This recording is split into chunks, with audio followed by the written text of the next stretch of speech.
Kita baca ya tema bulan ini Galatia 4 ayat 31.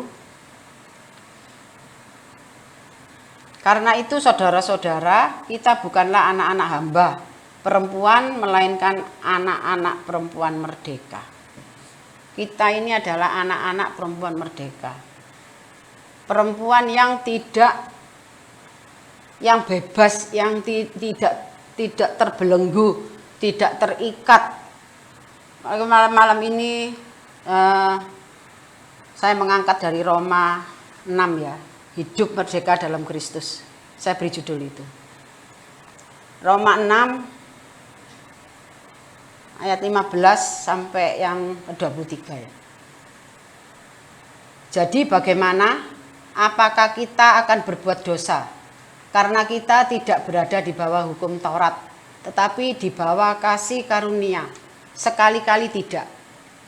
Apakah kamu tidak tahu bahwa apabila kamu menyerahkan dirimu kepada seseorang sebagai hamba untuk mentaatinya, kamu adalah hamba orang itu yang harus kamu taati, baik dalam dosa yang memimpin kamu kepada kematian maupun dalam ketaatan yang memimpin kamu kepada kebenaran. Tetapi syukurlah kepada Allah. Dahulu memang kamu hamba dosa, tetapi sekarang kamu dengan segenap hati telah mentaati pengajaran yang telah diteruskan kepadamu. 18. Kamu telah dimerdekakan dari dosa dan menjadi hamba kebenaran. Aku mengatakan hal ini secara manusia karena kelemahan kamu. Sebab sama seperti kamu telah menyerahkan anggota-anggota tubuhmu menjadi hamba kecemaran dan kedurhakaan yang membawa kamu kepada kedurhakaan. Demikian hal kamu sekarang harus menyerahkan anggota-anggota tubuhmu menjadi hamba kebenaran yang membawa kamu kepada pengudusan. Sebab waktu kamu hamba dosa, kamu bebas dari kebenaran. Dan buah apakah yang kamu petik daripadanya? Semuanya itu menyebabkan kamu merasa malu sekarang. Karena kesudahan semuanya itu ialah kematian. Tetapi sekarang setelah kamu dimerdekakan dari dosa dan setelah kamu menjadi hamba Allah, kamu beroleh buah yang membawa kamu kepada pengudusan, dan sebagai kesudahannya ialah hidup yang kekal. Sebab upah dosa ialah maut, tetapi karunia Allah ialah hidup yang kekal dalam Kristus Yesus. Dalam bacaan firman Tuhan malam ini ya, itu hamba itu di dalam bacaan ini hamba adalah kata kuncinya. Dalam bagian ini yang akan saya sampaikan ya, karena apa? Kata hamba di dalam bahasa aslinya itu bahasa Yunani ya, doulos, yang tepatnya artinya itu budak. Jadi kalau budak itu sudah nggak mempunyai kemauan budak itu tidak bisa. Kita harus nuruti apa katanya tuan kita. Dan di dalam seorang budak itu sepenuhnya ya tunduk kepada tuannya. Namanya juga budak. Budak itu kalau ya sudah, budak itu kan dibeli. Kalau zaman dulu itu budak itu dibeli, seperti kita membeli barang. Kalau barang itu sudah saya beli, mau saya apakan terserah saya, mau saya hancurin terserah saya, mau saya sayang ya juga terserah saya, karena saya sudah membeli barang itu. Begitu juga dengan budak, tuannya itu sudah membeli orang itu untuk menjadi budak. Kalau tuannya itu nyuruh si budak itu untuk berbuat jahat, dia akan lakukan, dia nggak bisa menolak. Karena dia sudah nggak bisa berbuat apa-apa. Dia nggak memiliki seorang baik, dia tidak memiliki kuasa apapun.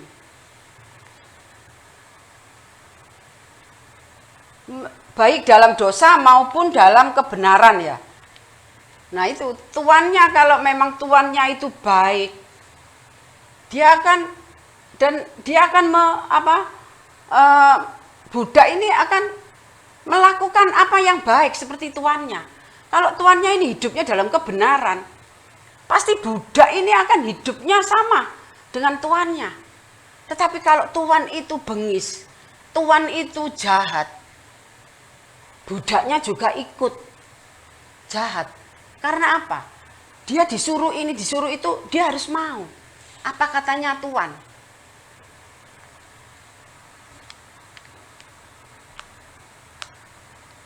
Karena apa? Karena budak gak memiliki hak pribadi sedikit pun. Paulus menjelaskan bahwa ketika ketika kita jatuh dalam dosa, manusia adalah hamba dosa. Sekarang kita ini anak-anak perempuan merdeka. Berarti anak-anak yang punya hak. Anak-anak yang punya hak untuk berbicara, punya hak untuk memakai. Tetapi budak nggak bisa. Sekarang kalau kita sebelum kita ditebus sama Tuhan dengan darahnya, kita adalah orang-orang yang berdosa. Kita adalah budak-budak, kita adalah budak iblis. Bapak, apa itu? Bapak segala, apa itu? Ya, betul. Bapak segala dusta. Nah, kalau dulu kita itu sebelum ditebus Tuhan, kita itu budak dari iblis. Dan iblis itu sifatnya bagaimana? Seperti itulah kita dulu. Suka bohong. Suka menipu. Artinya curang, nggak jujur. Dan Bapak, kita sebagai budaknya iblis, apa yang kita lakukan juga sama seperti iblis ya. Suka membuli orang, perbuatan yang nggak jujur, suka menyakiti orang lain.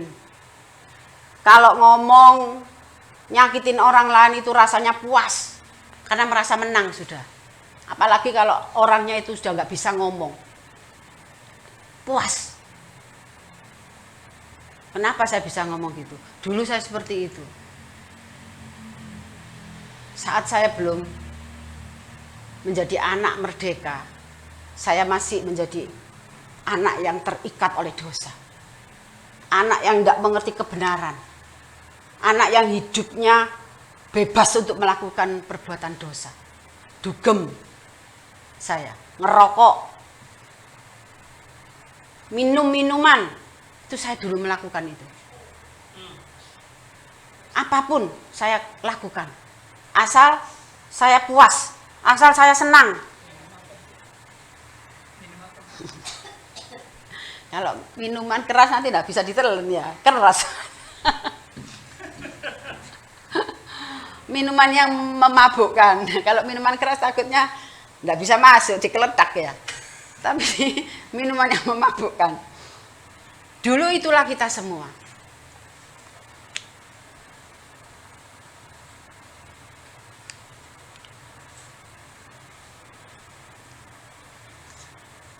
Dan manusia saat kita di dalam dosa, manusia itu cenderung hidupnya itu selalu melakukan kecemaran ya. Kecemaran buat dirinya sendiri. Dan iblis itu senang. Karena dia berhasil menjadikan kita itu pengikutnya, menjadikan kita itu budaknya. Budak yang memuaskan iblis. Apa yang kita lakukan itu ya, yang menyakiti hati Tuhan. Iblis itu sukacita. Iblis itu sukacita. Karena iblis berusaha untuk membinasakan manusia, terlebih anak-anaknya Tuhan. Dia berusaha untuk membawa manusia ini masuk dalam kerajaannya. Makanya iblis itu suka promosi. Promosi kepada orang-orang yang belum mengenal kebenaran. Dia promosi tentang kebebasan. Enak kamu nanti kalau ikut aku, kamu di sana pasti ketemu artis-artis ngetop. Artis go internasional. Di sana kamu akan mendapatkan kepuasan hati. Enggak ada yang namanya api, itu enggak ada. Promosi. Tunjukkan sama iblis. Ini loh, bawa ke diskotik. Oh, enak kan? Saya bisa cerita karena saya ngalami. Saat itu enggak ada, saya itu merasa, waduh, enggak enak gitu, enggak, wah, menikmati. Apalagi kalau sudah lagunya bunyi, sudah ya masuk maju ke depan, jreng sampai kemeringat walaupun dingin.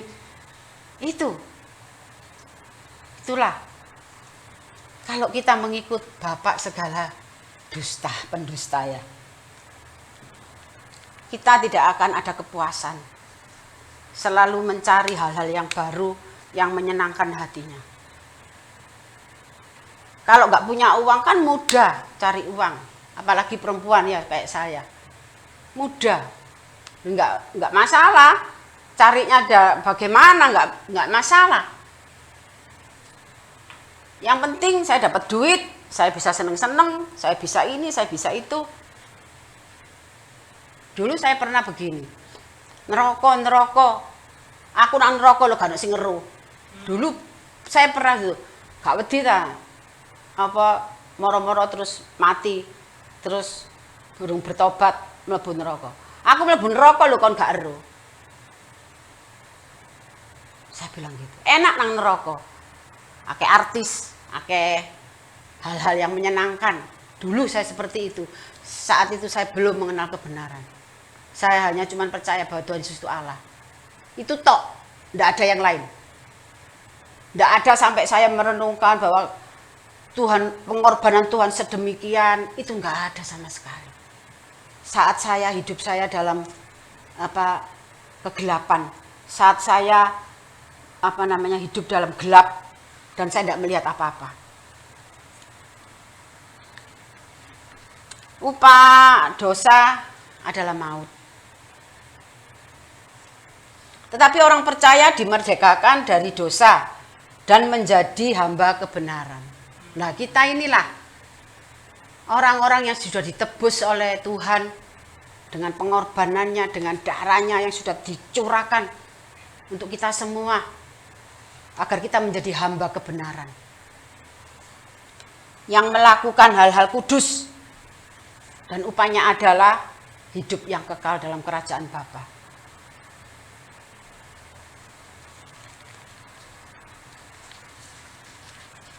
Hidup di dalam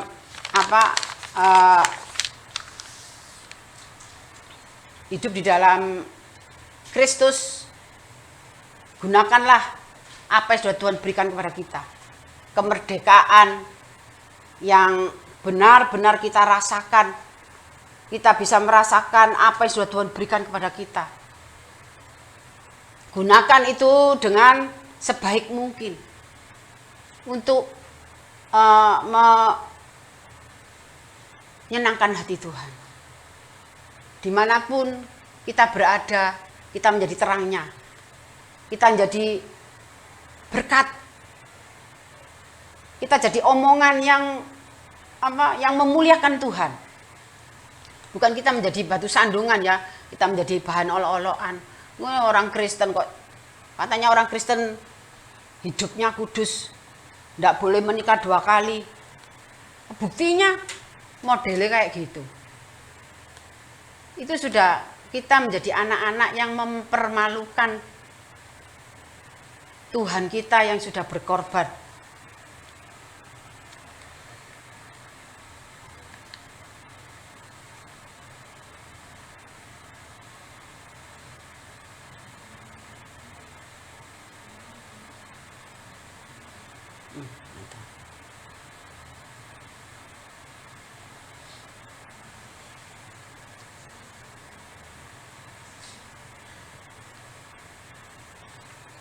Saya tuh kadang apa ya,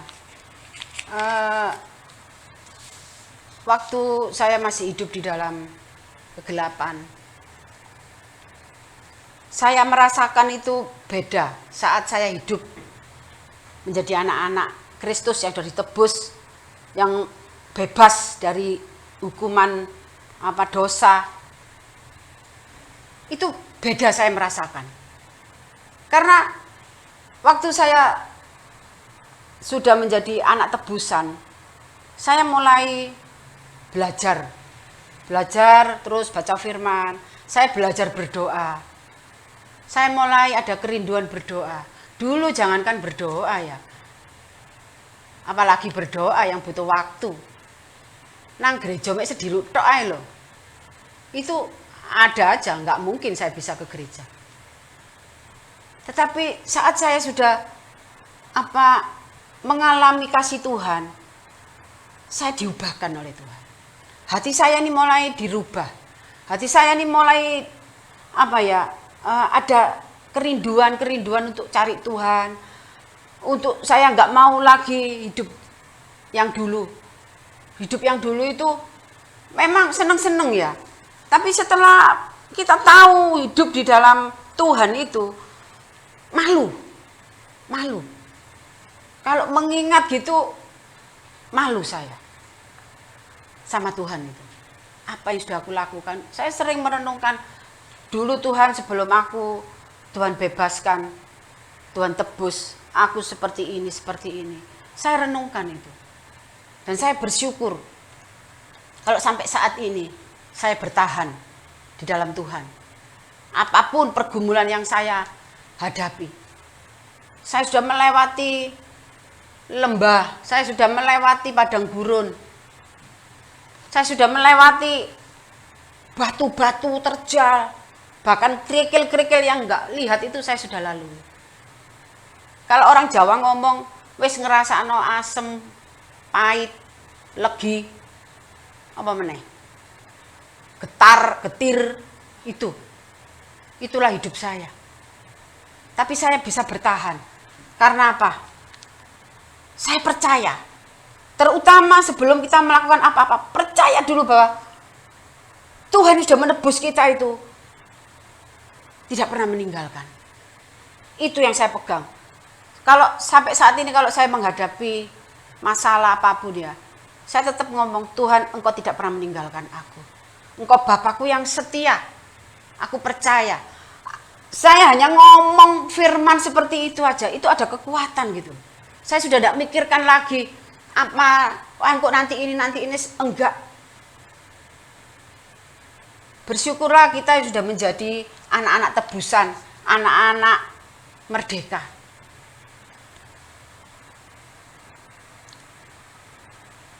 Ingatlah status kita. Dulu sebagai hamba dosa. Kita dulu hamba dosa. Yaitu melakukan semua perbuatan dosa. Kekejian, kenajisan, kurang ajar, seneng meso itu enak pancen ya, kayak iku lega ngono wis. Iya loh, wong lek meso itu ya lega. Dulu itu seperti itu, wis enak gitu ya, wis keluar apa aja itu. Tapi saya ndak malu, biasa itu omongan wong Surabaya, mangkel ya meso. Gak cocok ambek wong tak pisui. Tapi sekarang ini marah mangkel, tapi ndak bisa. Kayak ada yang nahan gitu. Karena apa? Karena kita mau melakukan apa yang Tuhan mau.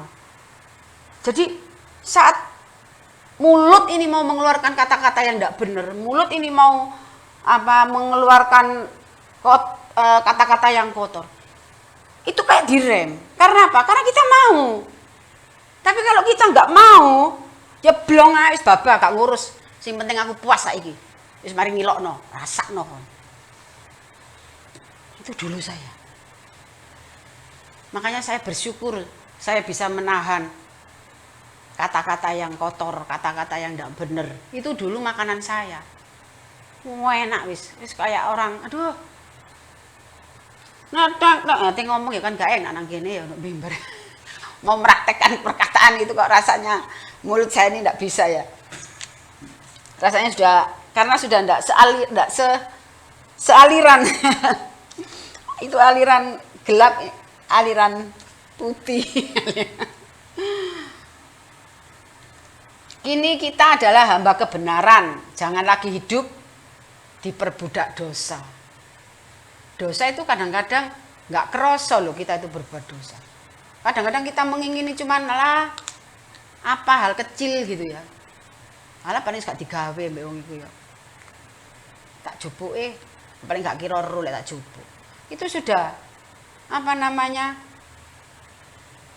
Dosa gitu. Mengingini milik orang lain, apa lagi mengingini suami orang atau istri orang. Wah itu ingini barang aja sudah dosa. Pemene bojoe wong. Jangan sampai ya mengingini. Tapi puji Tuhan ya. Waktu saya nggak sama suami, nggak saya sendiri cari. Loh, saya itu jujur ya. Saya itu banyak yang suka sama saya. Dan semua itu laki-laki itu berduit. Tanya sama Maria. Loh, saya enggak mau. Karena apa? Sudah yang pertama bojone uang ya. Kalau apa saya waktu itu masih muda kan, masih umur 39. Lho lak si ayu sih. Umur 39 ya. Saiki lah wis jenenge sweet ya bisa ya. Wis sweet. Lah dulu kan masih si emping ya kriuk ngono ya. Lho ya betul lho ya. Hati empingnya sih bersih ngono ya. Itu aku dulu. Hati aku ya ndak lemu. Ya seksi lah. Loh iya, saya dulu punya badan seksi. Banyak yang suka sama saya. Ndak ngecap, memang iya gitu. Banyak yang datang. Ngomong saya punya ini, nanti kamu tinggal sini. Udah kamu nggak usah perlu untuk kebutuhanmu nanti aku. Loh saya bisa ndak mau. Saya bisa ndak tertarik. Sampai teman-teman saya itu nyarikan saya orang yang banyak duitnya. Supaya saya itu enak. Anak saya kan masih kecil-kecil, butuh biaya, butuh sembarang ya. Tapi waktu itu saya bisa nggak mau. Nggak mau bukan berarti apa namanya itu nggak tahu. Pokoknya saya nggak mau, nggak bisa gitu. Saya belum benar-benar mengerti kebenaran saat itu. Saya baru melangkah ke daerahnya Tuhan. Saya masih baru. Jadi saya belum tahu apa-apa gitu. Tapi ini sudah didatangin sama hal-hal yang menggiurkan. Padahal saya butuh duit. Untuk anak-anak, untuk semua. Rumah sudah ini bank. Udah nggak bisa apa-apa loh. Tapi saya tetap bertahan. Itu semua karena Roh Kudus. Roh Kudus yang memampukan saya untuk saya tidak mau lagi, saya menolak dosa. Saya tidak mau lagi berbuat dosa. Tapi dengan ketekunan saya, ya saya tekun, tidak terus lurus gitu. Enak tidak jatuh bangun. Ono lagu itu. Jatuh bangun aku. Jatuh bangun saya dulu itu. Jatuh bangun untuk terus berjalan di jalannya Tuhan. Untuk terus ikut Tuhan.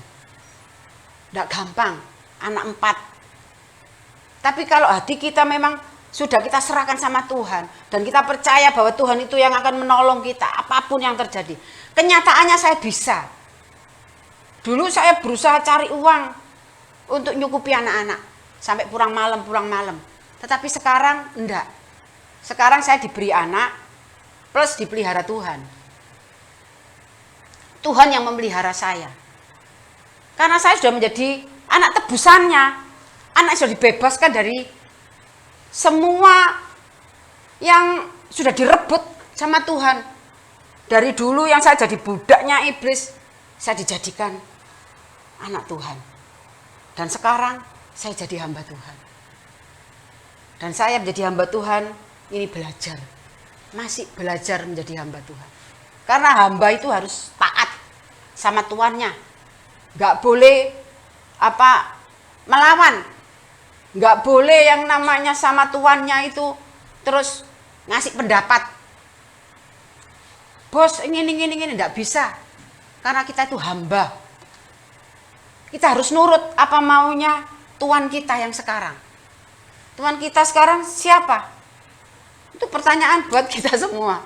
Siapa yang ada di dalam hati Bapak Ibu di sini? Siapa yang menjadi Tuhan Bapak Ibu?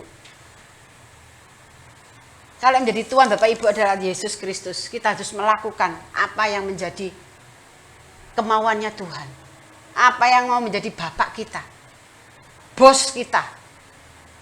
Kita harus ikuti. Kita nggak boleh tawar-menawar. Tuhan isok ngene, ya memang apa sebagai anak ya. Oh, tanya bisa tawar-menawar sebagai anak. Tapi kalau kita ditempatkan sebagai hamba, nggak bisa. Hamba kok kepingin jadi anak. Kita itu jadi anak, kita bisa jadi sahabat. Tapi kita sekarang menempatkan diri kita menjadi hamba. Supaya apa? Supaya kita ini, karakter kita ini bisa apa namanya, seperti tuannya. Kita taat sama tuannya, karakter kita akan jadi seperti tuannya. Dulu kita ikut bapak yang lain, karakter kita menjadi seperti bapak itu tadi. Bapak segala dusta. Tetapi saat kita dimerdekakan oleh Tuhan, kita menjadi anak-anak merdeka, kita menjadi anak tebusan, kita sudah apa namanya, harus mengikuti apa yang menjadi bapak kita, tuan kita, bos kita. Bukan lagi apa masih nyoba-nyoba sih, Tuhan aku tak pernah dulu ya, nggak bisa. Kita harus komitmen. Kalau kita mau apa, hidup kita dipelihara Tuhan, hidup kita mau di apa namanya, benar-benar hidup kita penuh damai sejahtera sukacita, ikuti aja Tuhan Yesus. Sekarang ini saya sama apa namanya, sama Tuhan itu cuman begini. Apa yang saya hadapi saya tidak bisa gitu ya. Saya cuman kayak ngomong gitu ya. Kadang sama masak saya itu ngomong. Saya ngadepin anak saya namanya Brata ini ya. Dia sudah mulai meninggalkan saya ya. Bahkan dia sudah mulai ke perempuan ini yang nggak seiman ini. Dia sudah dewasa umur 30. Saya kan nggak bisa maksa apa ya. Cuman saya berdoa aja. Itu saya bergumul. Saya tuh sering berdoa, sudah berdoa. Tiba-tiba kayak saya di sini tuh Brata mau nanti aja. Aku percaya Tuhan. Tapi nggak bisa saya doakan. Saya doakan dia. Saya bergumul buat anak saya itu. Supaya dia mengalami kasih Tuhan. Supaya dia bisa mengalami perjumpaan dengan Tuhan. Karena setiap orang yang mengalami perjumpaan dengan Tuhan, mereka akan dibebaskan. Karena kasihnya. Kasih Bapa itu membebaskan kita dari rasa khawatir, dari rasa takut, dari rasa cemas. Dan Bapak kita itu memberikan di hati kita itu selalu apa? Damai sejahtera sukacita. Dan itulah saat ini yang saya rasakan. Kalau saya ini, Tuhan, lihat Tuhan anakmu. Kadang itu dalam hati saya itu keluar. Gak usah apa, percaya aja. Aku yang akan membereskan. Itu kadang-kadang hati saya itu bisa ngomong kayak gitu. Tuhan, aku percaya, terima kasih. Tapi namanya juga kita punya mata melihat, punya daging merasakan bagaimana anak saya. Ya wajar ya. Terus ada rasa, aduh, itu saya tepis, saya doa, saya masuk aja berdoa untuk anak saya itu. Saya percaya Brata itu pasti Tuhan selamatkan. Saya sampai berdoa begini, dia punya rencana kalau ngomong, aku mau menikah mas, mah gini-gini. Saya diem aja, terus marah. Mama aku itu ngomong, aku mau menikah. Ya silakan kamu menikah, nggak apa-apa. Kalau kamu menikah di gereja, ayo, diem dia langsung. Tapi kalau kamu menikah di luar gereja, kamu sudah dewasa dan aku nggak tahu urusan sendiri. Saya cuma ngomong gitu. Tapi kenyataannya saya itu terus berdoa. Saya tidak mau kalau melawan dia dengan posisi yang dia masih bucin ya mungkin ya sama perempuan itu. Nggak bisa. Karena apa? Dia sudah digelapkan oleh rasa cinta, oleh rasa kepingin nikah, umurnya sudah segitu. pengen dia mungkin punya anak, melihat adiknya sudah punya kembar ya. Kemungkinan di situ hatinya itu. Jadi yang penting aku nikah. Tapi saya percaya, itu saya rebut. Tuhan, aku rebut berat Tuhan, jiwa berat aku rebut Tuhan dalam nama Yesus. Siapapun yang menghalangi berata untuk datang kepadamu, aku patahkan kuasanya dalam nama Yesus. Saya yakin, tapi saya tidak takut. Saya cuman saya percaya Tuhan akan nyatakan kuasa itu. Hidup merdeka dalam Kristus berarti hidup menjadi hamba Allah. Kalau kita sudah dimerdekakan, ayolah kita menjadi hamba Allah yang melayani. Mungkin nggak bisa melayani di depan, kita bisa kok.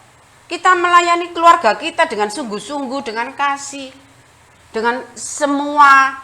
Itu sama kok dengan pelayanan di luar, pelayanan di gereja.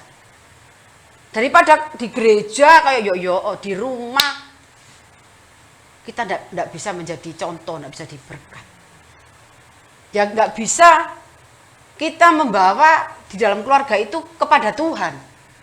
Kalau hidup kita percaya, kita dimerdekakan, tapi kita masih encep-encep pekerjaan yang di sebelah. Nggak bisa.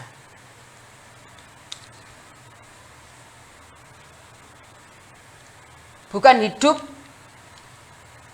merdeka dalam Kristus berarti hidup menjadi hamba Allah. Bukan hidup semau gue ya. Semau gue saya naik. Nggak bisa. Ada ketentuan-ketentuan kalau mau ikut Tuhan. Ada hukum-hukumnya. Ada perintah-perintahnya. Ada larangan-larangan. Nggak bisa hidup semaunya. Aku harus ditebus kok sama Tuhan. Aku wis jadi anak merdeka. Terus kita berbuat dosa bisa? Enggak bisa.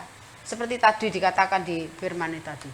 Apakah kita kalau sudah ditebus tidak lagi hidup di dalam hukum Taurat tapi hidup dalam kasih, apakah kita boleh berbuat dosa? Sekali-kali tidak.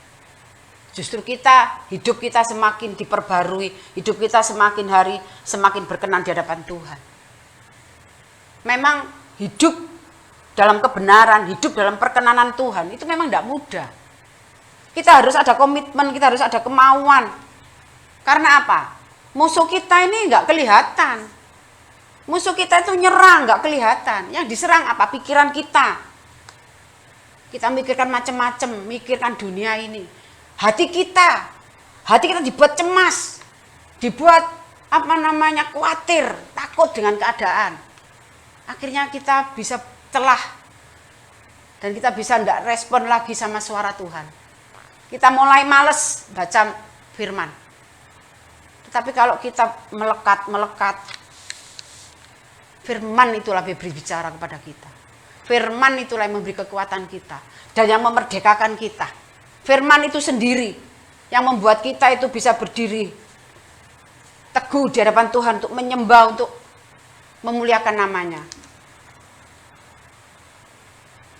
Lakukan pekerjaan baik yang telah Allah sediakan sebelumnya. Pekerjaan yang telah Allah sediakan sebelumnya bagi kita ya. Dalam Efesus, sebentar. Efesus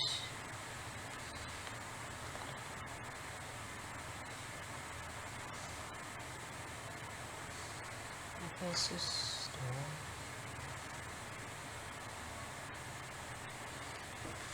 Dalam Efesus 2 ayat 10 dikatakan, karena kita ini buatan Allah, diciptakan dalam Kristus Yesus untuk melakukan pekerjaan baik yang dipersiapkan Allah sebelumnya.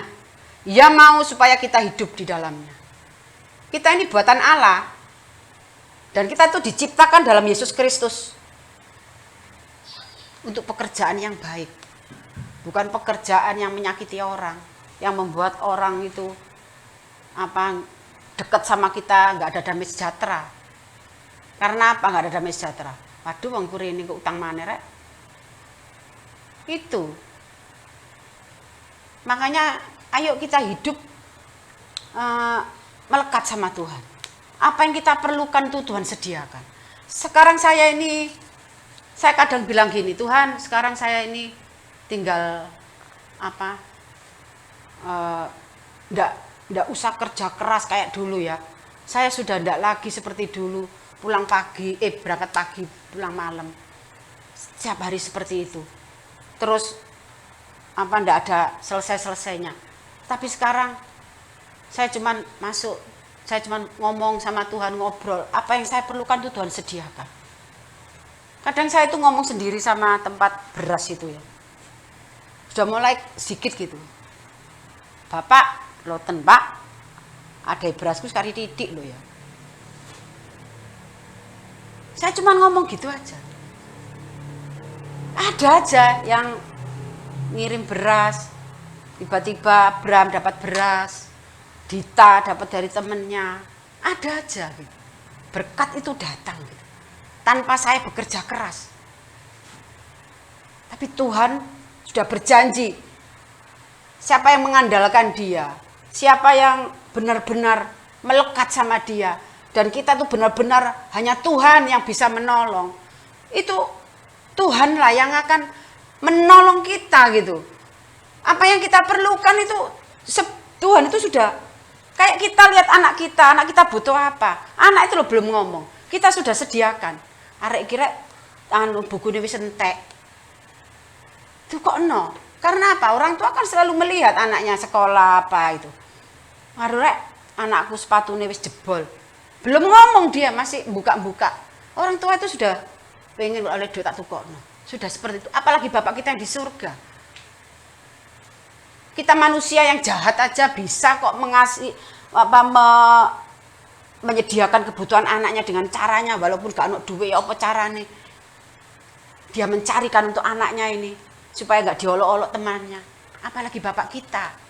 Kita gak akan pernah dibiarkan kelaparan sampai minta-minta sama orang. Ndak.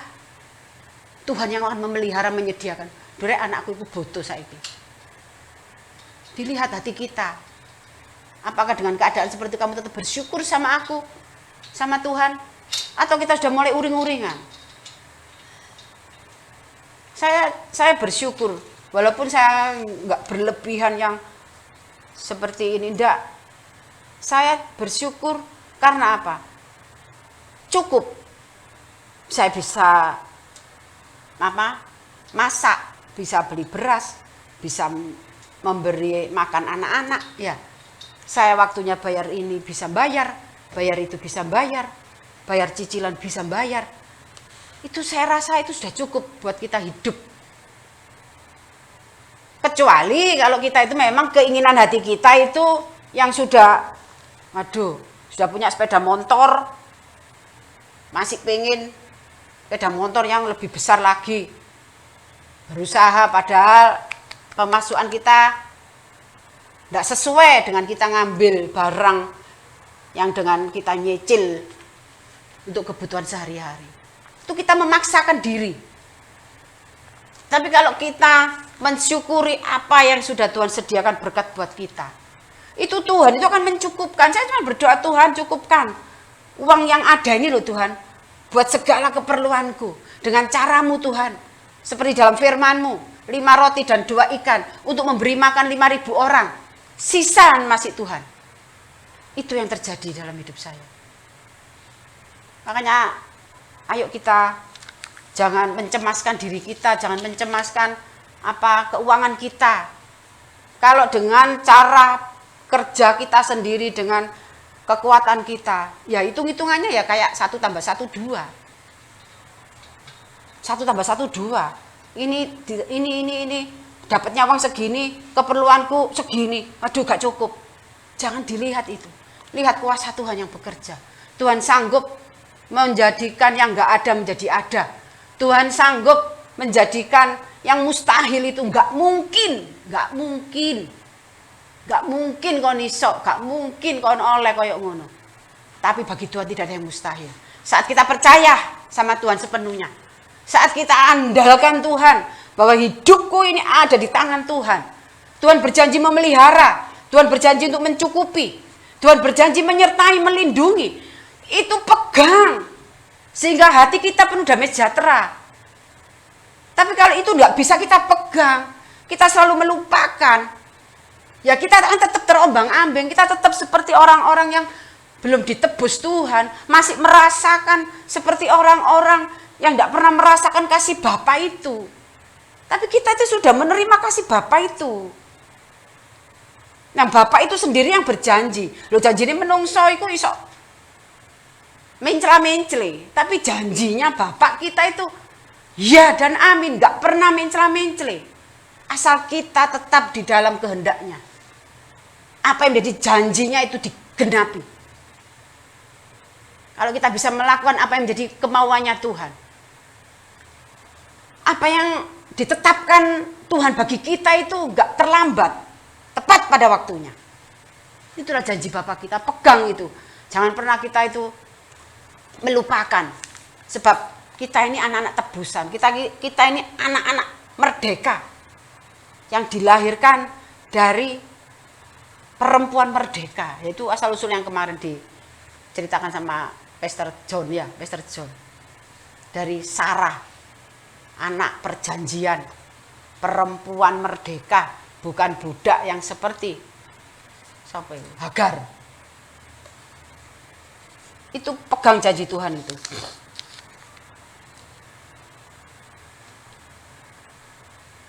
Sekarang ini ada 2 pertanyaan ya. Itu nanti diri kita masing-masing yang menjawab. Apakah yang akan terjadi ketika seorang percaya, terlebih lagi pelayan Tuhan ya, seperti kita-kita ini ya, pelayan-pelayan Tuhan,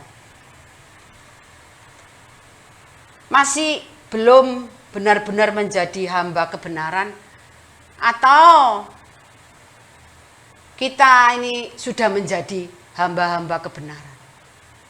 Itu kita renungkan, apakah aku sudah menjadi hamba kebenaran bagi Tuhan? Yang kedua, adakah dalam hidup kita masih belum tunduk sepenuhnya kepada Kristus?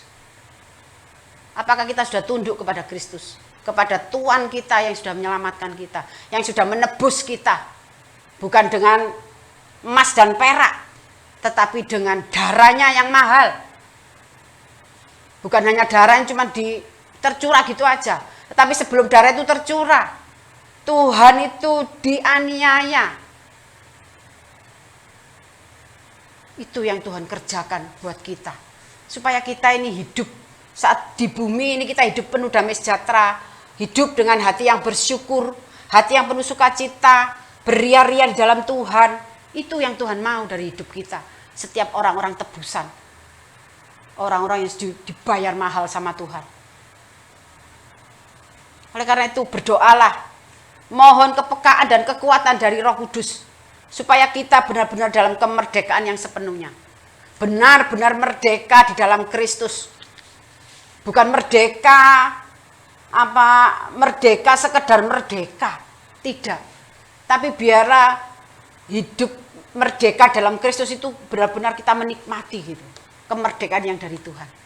Benar-benar damai sejahtera, penuh dengan senyum, tidak ada tekanan, tidak ada kekhawatiran. Karena apa?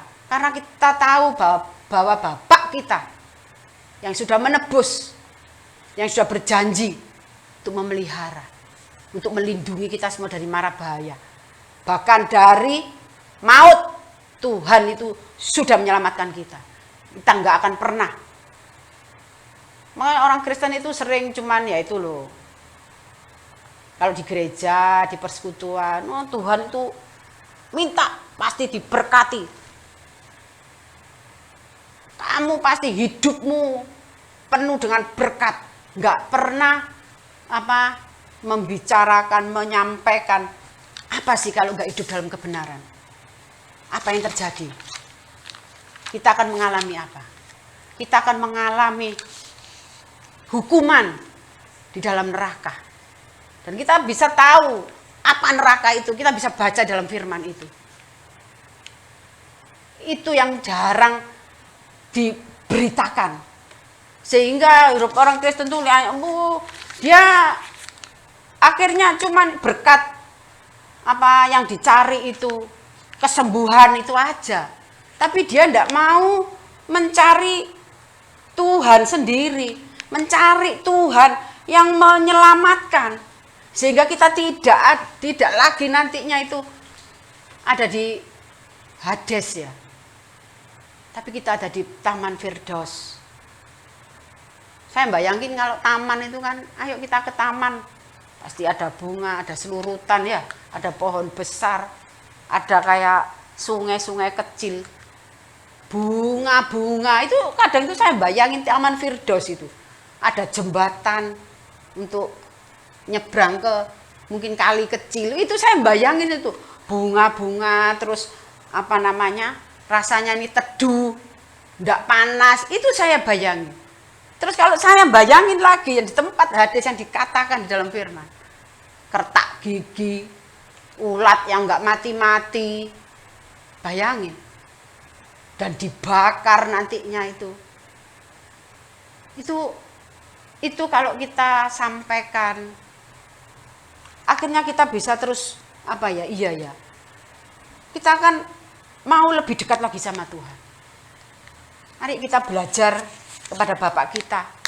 Kalau kita tidak ngerti, minta disingkapkan firman Tuhan itu. Minta roh pengertian kepada Tuhan. Untuk mengerti apa sih menjadi kehendak-Mu bagiku Tuhan. Apa sih yang menjadi kehendak-Mu dalam pelayananku Tuhan. Apa yang harus aku lakukan dalam pelayananku. Apa yang Tuhan berikan talenta itu. Tuhan mampukan aku untuk aku bisa mengembangkan. Supaya apa? Tuhan membimbing, menuntun kita. Dan beri kepekaan.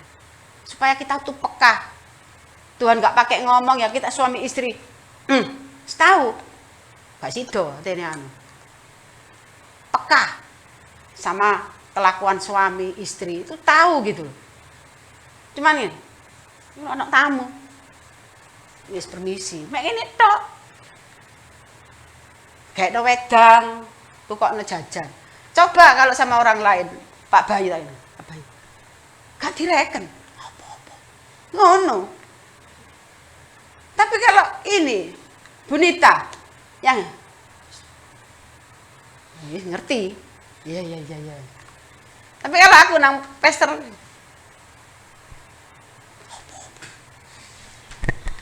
Jadinya gini-gini ya. Itulah. Ayo. Kita semakin dekat, melekat sama Tuhan sehingga peka. Jadi Roh Kudus itu menggerakkan kita ikut. Roh Kudus menggerakkan ke sana kita ikut.